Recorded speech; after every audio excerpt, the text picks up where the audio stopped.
산업화된 도시에서 살아가는 헨리는 어느 날 자신의 여자친구의 부모님으로부터 저녁 식사 초대를 받게 됩니다. 분명 여자친구를 만나는 것임에도 불구하고 둘의 관계성에서 불안과 초조가 부각됩니다. 게다가 이 집 어딘가 좀 이상한 구석이 많네요. 메리의 할머니는 의자에 앉아 그저 눈만 껌뻑이고 그녀의 아버지는 어딘가 과도할 정도로 활동적입니다. 저녁 식사 메뉴인 인공 닭은 닭이 아니라 메추리가 아닐까 의심될 정도로 작은 크기네요. 닭을 자르려 하자 갑자기 피가 흘러나오는 닭. 그걸 보면서 경련을 일으키는 메리의 어머니. 잠시 후 경련이 진정된 메리의 어머니는 헨리에게 메리와 성관계를 했냐는 질문을 합니다. 왜냐면 메리에게 둘 사이에 아이가 생겼기 때문이죠. 얼떨결에 헨리는 메리와 자신의 아파트에서 아이를 돌보면서 살게 됩니다만 말이 좋아 악이지 아무리 봐도 정상적으로는 보이지 않네요. 아니 애초에 이 아이가 사람은 맞긴 할까요? 대체 감독은 뭘 이야기하고 싶었을까요? 이후의 영화는 도저히 이해할 수 없는 내용을 보여주며 관객을 끊임없이 혼돈으로 안내합니다. 데이비드 린치의 데뷔작이자 초현실주의 컬트 영화의 대표작 이레이저 헤드는 현재까지도 참 말이 많은 영화이죠. 대부분 사람들은 이 영화의 해석에 대해서 원치 않은 임신과 탄생으로 태어난 아이에 대한 헨리의 공포와 불안을 다룬다고 말하고 있어요. 영화의 첫 시작, 마치 우주와도 같은 공간에서 옆으로 누운 헨리와 행성을 보여줍니다. 이후 영화는 헨리의 입에서 나온 알 수 없는 생물체와 그를 창밖에서 지켜보는 한 남자의 모습을 보여주죠. 앞에서 보여준 행성은 난자를, 그리고 헨리의 몸에서 나온 생물체는 헨리의 정자를 의미합니다. 이윽고 빛이 보이는 구멍으로 카메라가 이동하는 것은 출산을 의미하죠. 하지만 저는 어디까지나 제 개인적인 해석이긴 하지만 두 가지의 다른 의미가 있지 않나 하는 생각이 들었어요. 일단 첫 번째로 당시 미국 사회를 반영해서 젊은이들의 불안감을 표현한 게 아닐까 싶었어요.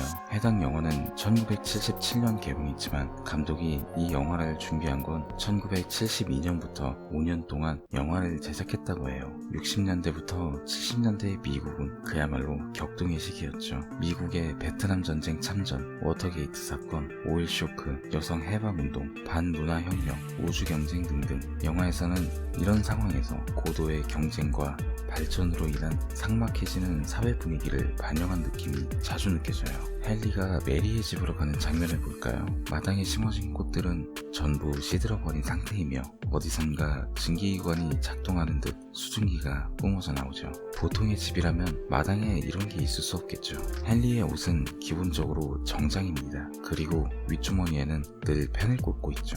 헨리는 인쇄공이라는 설정을 갖고 있죠. 인쇄라는 건 결과적으로는 지식에 대한 기록과 전승을 의미하며 그가 시종일관 불안한 이유는 한치 앞을 알 수 없는 현실이 그의 존재를 계속해서 위협하기 때문이라고 보여집니다. 그리고 이런 불안은 결과적으로 기형적인 모습의 악이라는 형태로 발현된 게 아닐까 싶었어요. 보통 아이라는 존재가 미래를 의미하는 걸 생각해봤을 때 데이비드 린치 감독의 눈에 비친 미국의 미래는 완전히 뒤틀려버린 것이 아니었을까요? 헨리의 방에 걸려있는 액자 중에는 핵폭발로 인한 버섯구름 사진이 걸려있습니다. 이는 1964년 미국 대통령 선거에서 린든 존슨이 데이지 걸이라는 TV 광고를 내보낸 걸 은유하는 것이 아닐까 싶었어요. 한 소녀가 데이지 꽃잎을 뜯으면서 세고 있는 장면이 사실은 원자폭탄의 폭발에 대한 카운트다운이라는 광고였죠. 당시 베리 골드워터가 전술 핵무기 사용을 주장한 것에 대해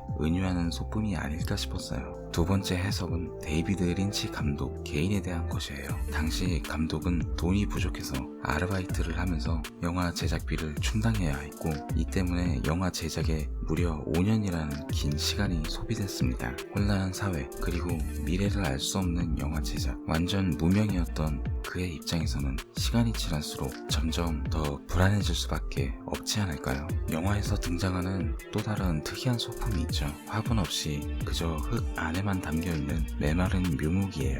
이것은 극중 헨리라는 인물을 통해 나타난 감독 본인의 불안과 절망, 공포를 의미하는 게 아닐까요? 이런 상황에서 희망이라는 나무가 자랄 수 있을까요? 결과적으로 영화 속 아기는 그의 창조물인 영화 그 자체이며 지금까지의 영화와는 전혀 다른 모습에 알 수 없는 기이한 모습을 하고 있다라는 은유적 메시지가 아니었나 싶은 생각이 들었습니다. 내 영화는 이상한 세계로 들어가는 영화다 라는 감독의 말에서 왠지 제가 린치 감독이라면 이러한 의미의 내용을 넣지 않았을까 싶었어요. 어디까지나 제 개인적인 해석이기 때문에 저는 이 해석이 절대 맞다 틀리다 라고 확신하지 않습니다. 하지만 그렇기 때문에 다양하게 해석이 가능한 프리즘 같은 매력의 영화 같다 라고 말하고 싶네요. 간만에 이 영상이 도움이 되었기를 바라며 저는 이만 오늘의 가이드 마치겠습니다. 이상 가이드 B였습니다. 감사합니다.